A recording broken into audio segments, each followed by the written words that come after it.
Ya, selamat siang Kak Bay.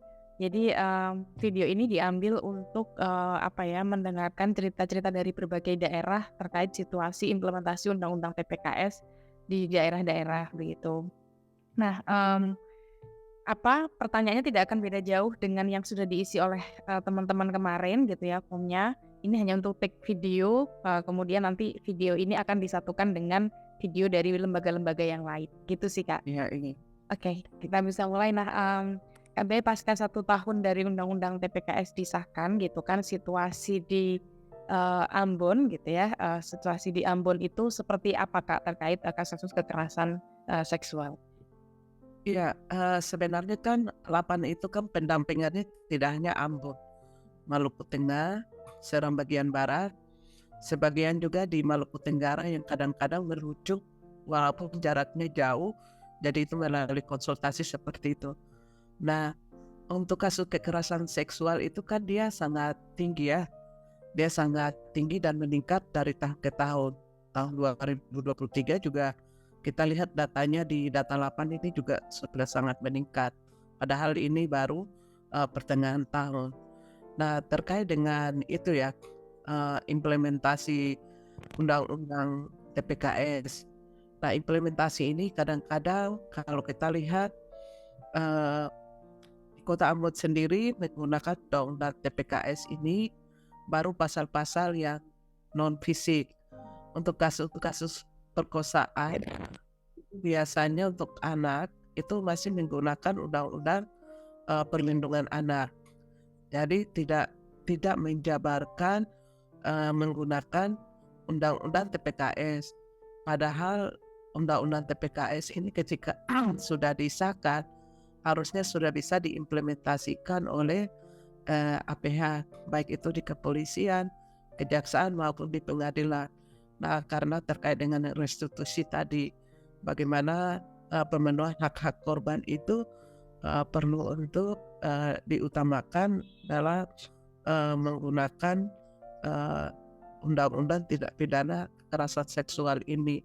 Tapi kenyataannya itu tidak dilakukan, mungkin berbagai macam tantangan kalau dilihat. Satu, pemahaman APH terkait dengan penerapan undang-undang ini mungkin masih bingung atau belum ada aturan-aturan tambahan ataupun peraturan presiden untuk mengimplementasikan, sehingga masih ada keraguan-keraguan dari APH terutama pihak kepolisian. Kak, kalau tadi kan Kak Bay bilang bahwa yang di Ambon ini yang masih menggunakan PPKS itu pelecehan seksual non fisik Kak, ya? Non fisik kayak dicolek. Nah Kak, boleh disebutkan nggak yang menggunakan undang-undang TPKS ini di Polres wilayah mana gitu dari Ambon? Itu di Polres Pulau Ambon dan Pulau-Pulau Lease. Waktu itu berapa kasus dan saya diskusikan dengan Ibu Kanit, itu masih menggunakan non fisik. Nah, non fisik ini untuk kasus-kasus yang sifatnya kayak dicolek, lalu kayak disihun, terus korban tidak merasa nyaman, lalu melaporkan itu. Nah, itu kalau korbannya orang dewasa ya. Lalu perkosaan anak-anak tidak digunakan undang-undang TPKS, tapi Ibu Kanit itu pernah sharing ketika kita bicara soal kampanye 16 hari di tahun 2022 kemarin, itu juga pernah menggunakan uh, restitusi dengan mengkonsultasikan itu melalui LPSK. Jadi pelaku itu membayar ganti rugi kepada korban, dan waktu itu bantuan korban itu karena mereka kondisinya adalah miskin, tinggal di rumah yang tidak layak huni, lalu dari Departemen Sosial yang membantu untuk memperbaiki rumah mereka. Lalu kendala berikutnya dari kepolisian itu karena rata-rata pelaku ini juga orang miskin dan kadang-kadang tidak mampu untuk membayar ganti rugi sesuai dengan rincian yang sudah dibuat oleh LPSK. Sehingga membuat kesulitan buat kepolisian ketika pelaku itu tidak mampu dan eh, apa namanya eh, tidak mampu, dan akhirnya ya kepolisian memberikan itu pasal-pasal yang berat yang hanya menjerat secara hukum. Oke. Nah, Kak, salah satu kalau mandatnya di Undang-Undang TPKS itu kan baik itu penyidik ataupun petugas pendamping gitu kan, ini kan berjenis kelamin sama dengan korban. Nah, kalau di Ambon sendiri gitu kan terkait SDM yang berjenis kelamin sama dengan korban yang selama ini banyak perempuan di Ambon itu seperti apa, Kak? Udah Eh, cukup belum ya? ya bagaimana itu? Ya, jadi kan salah satu mandatnya Undang-Undang TPKS itu kan baik itu penyidik, kemudian pendamping itu kan diupayakan berjenis kelamin sama dengan korban, gitu kan. Heeh. Nah, kalau aparat penegak hukum di wilayah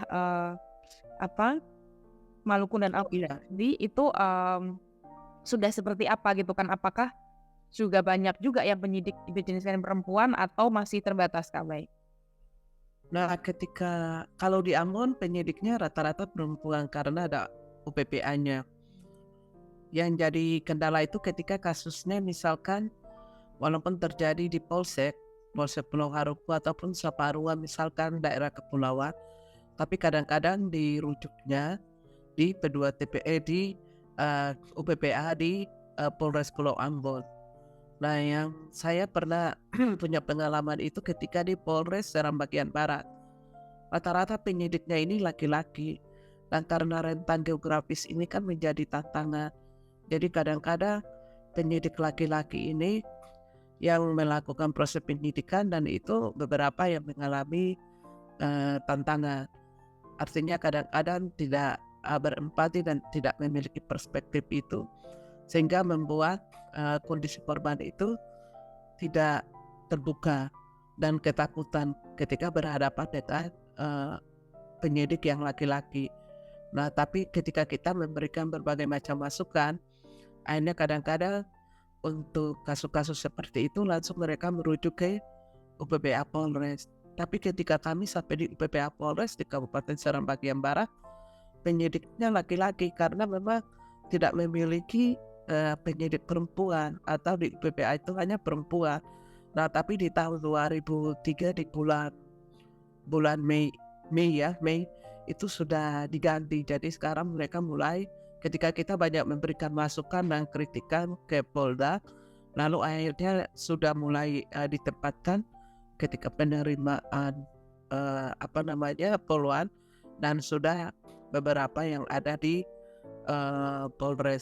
Polres Seram bagian Barat itu.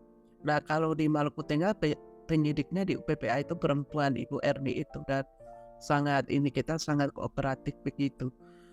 Dengan melihat kondisi wilayah seperti ini memang dia sangat beragam dan tergantung dari Polres setempat, sehingga memang kita berharap ke depan FPL dan Komnas Perempuan yang sebagai pengawasan implementasi Undang-Undang TPKS ini harus terus mengingatkan Polri, sehingga memastikan setiap Polres itu di PPA-nya itu ada perempuan, atau kalau sebaiknya ya perempuan tersedia di situ, karena ketika implementasi ini kan sesuai dengan amanat undang-undang juga ya, jadi bukan implementasi lagi tapi amanat undang-undang seperti itu ya. Oke. Nah, Kak Bay, selanjutnya ini kan di dalam Undang-Undang TPKS itu kan UPT di PPA itu kan punya mandat yang cukup banyak gitu ya di dalam melakukan penanganan dan pemulihan kepada korban. Nah, dari kasus yang tadi Kak Bay ceritakan pelecehan seksual non fisik gitu kan, ini kehadiran UPT di PPA itu sudah sejauh apa, Kak Bay? UPTD di Maluku ini baru terbentuk di bulan Juni ya 2022 kemarin. Jadi mereka baru terbentuk. dan terbentuk juga sampai sekarang, walaupun ada beberapa kasus yang dirujuk ke sana. Kemarin ada salah satu kasus dari Kabupaten Seram bagian Barat, karena korbannya merasa terancam, pelakunya camat, lalu didampingi di UPTD. Nah, sempat juga saya sama Mbak Livia itu komunikasikan itu untuk bagaimana LPSK bisa hadir untuk memberikan upaya perlindungan. Cuma UPTD ini karena baru, mereka belum paham. Jadi soal pemahaman, lalu bagaimana memahami UPTD ini. Bahkan di UPTD itu strukturnya waktu itu kami sempat kritik juga bahwa di penerima pelaporan itu jangan ditaruh di situ laki-laki. Karena kan akhirnya kepala dinasnya, pemberdayaan perempuan dan perlindungan anak melakukan pelecehan terhadap stafnya sendiri. Walaupun sekarang sudah dikenakan ini ya, proses hukumnya mulai jalan ya. Oke. Nah, Kak, tadi Kak Bray sempat menyinggung terkait koordinasi dengan LPSK gitu kan. Nah, kalau di korban yang menggunakan UU TPKS ini, koordinasi dengan LPSK ini semakin baik atau seperti apa Kak sekarang dengan undang-undang TPKS? Sebenarnya kita tahu kan tupoksinya LPSK kan ada di mana. Nah, ini sebenarnya ada ruang untuk membangun hubungan yang baik dalam hal mendorong bagaimana kehadiran LPSK dalam memberikan upaya-upaya perlindungan dan pemenuhan hak-hak korban ini. Yang penting satu, ketika kepolisian itu mengidentifikasi kasus-kasus ini perlu penanganan, perlu juga intervensi ke LPSK, maka harusnya dari awal proses itu kepolisian sudah harus membangun komunikasi dengan LPSK, lalu bisa juga melalui pendamping. Tapi karena selama ini mungkin akses kepolisian itu sendiri di LPSK juga sangat terbatas, lalu juga kadang-kadang teman-teman pendamping juga tidak memiliki pemahaman seperti itu. Artinya karena LAPAN ini kan bagian daripada FPL. Di FPL ini kan kita punya jaringan dan kita juga saling menguatkan dari segala aspek yang terkait dengan pembunuhan korban. Tapi untuk P2TP2A Kota Ambon ataupun UPTD yang baru ini yang melakukan pendampingan korban kan tidak memiliki pemahaman itu. Walaupun kita memberikan masukan, tapi kadang-kadang dianggapnya ya sudahlah, proses yang penting kasus ini sudah ditangani sampai ke putusan pengadilan, dan setelah itu tidak ditindaklanjuti lagi, sehingga kebanyakan korban itu kan mengalami reviktimisasi kembali. Artinya tidak dilihat bahwa bagaimana para penyintas ini diorganize, dikuatkan dari aspek pemulihan, lalu diberikan akses terhadap bantuan-bantuan, ataupun ketika mereka tidak ada sejak awal itu ingin hak-hak itu yang restitusi itu, harusnya kan kita juga menjelaskan ke mereka dan membantu mereka mengkomunikasikan itu dengan LPSK. Memang tantangan kita itu adalah soal implementasi undang-undang tindak pidana kekerasan seksual ini. Harusnya terus-menerus kita bersama dengan APH ini duduk bersama dan sama-sama menjabarkan hak-hak korban ini secara komprehensif.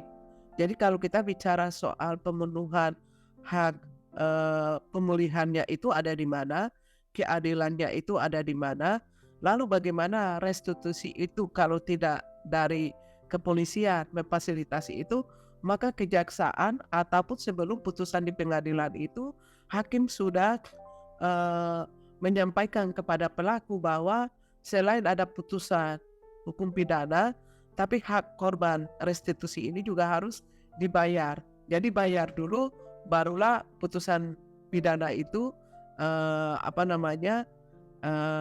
disampaikan, sehingga benar-benar diimplementasikan dan undang-undang ini betul-betul dipahami oleh APH bahwa ini terkait dengan pemenuhan hak korban secara komprehensif. Jadi kita tidak hanya melihat dari aspek pidananya, tapi bagaimana aspek-aspek lainnya juga harus menjadi perhatian yang serius dari aparat penegak hukum, termasuk kita juga pendamping termasuk UPTD maupun P2T P2A. Oke. Nah, Kak, apa namanya, kalau di dalam undang TPKS itu kan, salah satu yang menjadi harapannya adalah aparat penegak hukum itu juga koordinasi aktif, baik itu dengan UPTD TPA maupun, penyedia layanan berbasis masyarakat, gitu kan. Artinya mereka yang kalau selama ini kan kita yang selalu datengin mereka gitu kan, nah sementara harapannya di TPKS ini mereka juga akan tanpa kita minta mereka responsif. Nah kalau sejauh ini Kak Bay, itu seperti apa? Apakah mereka memang ya secara informasi mereka langsung bisa memberikan tanpa kita harus, minta dulu atau kita harus telepon-telepon dulu atau gimana Kak Bay? Kalau di kota Ambon itu,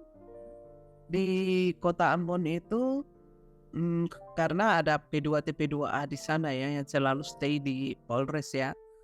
Jadi itu langsung diterima di situ.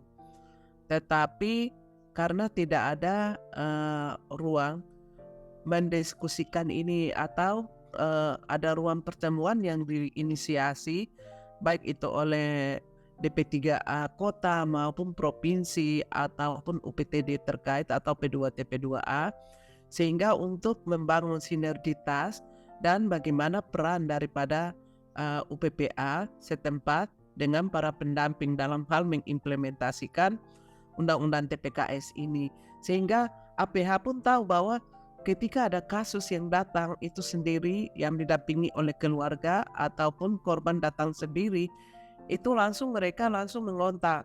Nah kalau Ibu Happy itu langsung menginisiasi untuk mengontak.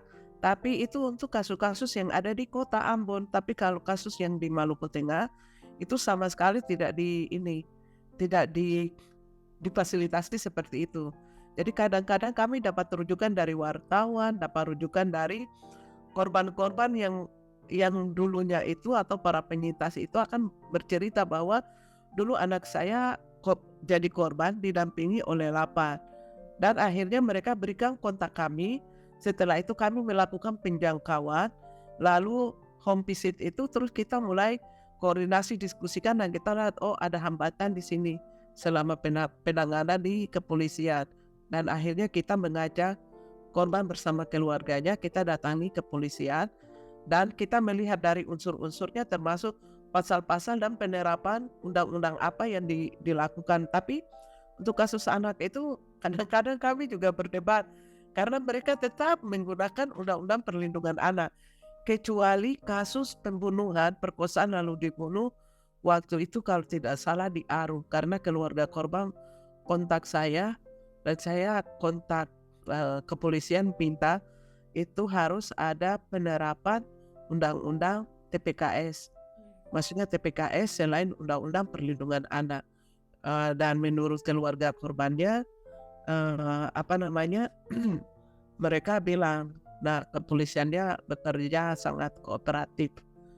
Karena kami di Ambon, mereka di Aru, kan jaraknya jauh. Jadi kita hanya memperkuat keluarga korban yang ada di sana untuk mengadvokasi kasus-kasus tersebut. Ya, Kak, ini yang terakhir gitu ya, karena kerjanya Lapan ini di wilayah yang kepulauan begitu ya. Apa namanya, apa sih yang ingin disampaikan gitu ya, entah baik kepada masyarakat, termasuk juga pada pemangku kebijakan terkait situasi-situasi kekerasan seksual, kemudian juga implementasi undang-undang TPKS khususnya di konteks wilayah kepulauan. Nah sebenarnya kita berharap hadirnya undang-undang ini kan memberikan ruang yang terbaik untuk pemenuhan hak korban, terutama untuk kasus-kasus kekerasan yang berbasis gender. Ke depan pihak pemerintah harusnya melakukan upaya-upaya untuk terutama memfasilitasi pertemuan-pertemuan, koordinasi lintas sektoral terutama antara APH, lembaga pengada layanan berbasis masyarakat, lalu UPTD terkait untuk bagaimana melihat alur penanganan berbasis kepulauan. karena mekanisme rujukannya itu harus berbeda. Ketika kasusnya ada di kecamatan A yang tidak ada sumber daya apapun di situ, bagaimana penanganan ini bisa dilakukan untuk menjawab hak-hak korban, dan layanan itu tidak hanya disediakan, tapi dia harus komprehensif dan berkualitas. Tapi kita berharap itu ada di pemerintah, baik itu pemerintah provinsi, dinas DP3A, kota ataupun kabupaten terkait. Lalu ada anggaran, ada juga rumah aman yang juga harus disediakan, karena kalau korban dia datang untuk proses penyidikan, rumahnya jauh, kan dia harus nginap, atau dia datang untuk sidang, itu juga harus difasilitasi. Nah, itu kami diskusi secara rutin dilakukan di Maluku Tengah, karena Maluku Tengah itu tahun 2022 itu kasus perkosaan sangat tinggi, dan beberapa kasus itu kan korban meninggal dampaknya itu karena dibunuh. Itu kita minta kalau boleh di pemerintahan, karena sekarang kan bupatinya masa jabatannya selesai dan diganti oleh pejabat. Kita minta kalau boleh mulai sekarang dipikirkan layanan berbasis kepulauan, karena 18 kecamatan ini hampir sebagian besar kecamatan-kecamatan itu dijangkau melalui jalur transportasi. Nah, sehingga mendekatkan korban ke layanan, dan dipastikan bahwa bagaimana pemerintah juga menyediakan anggaran dalam proses memfasilitasi korban tadi, transportasi untuk itu, tapi juga mempersiapkan sumber daya lokal yang memiliki perspektif korban. Lalu mensosialisasikan undang-undang TPKS ini sehingga banyak orang memiliki pemahaman dan upaya-upaya pencegahan serta mengedukasi masyarakat. Karena kebanyakan yang kita temui itu selalu alasannya tidak tersedia anggaran. Lalu kita bilang kalau anggaran itu tidak ada, maka harus mulai dipikirkan dan dianggarkan. Jadi itu kan tanggung jawab pemenuhan hak korban ini kan ada di pemerintah. Kalau tidak, pengebayan, dan ini pelanggaran hak asasi korban. Jadi mungkin seperti itu, tapi kita juga berharap APH juga mulai harus memiliki pemahaman dan strategi dalam implementasi undang-undang ini, karena itu amanat dan harus mulai dijalankan mandatnya itu. Baik, terima kasih Kak Bay untuk waktunya. Selamat siang, salam Yang kawan lama. mari ya, dadah.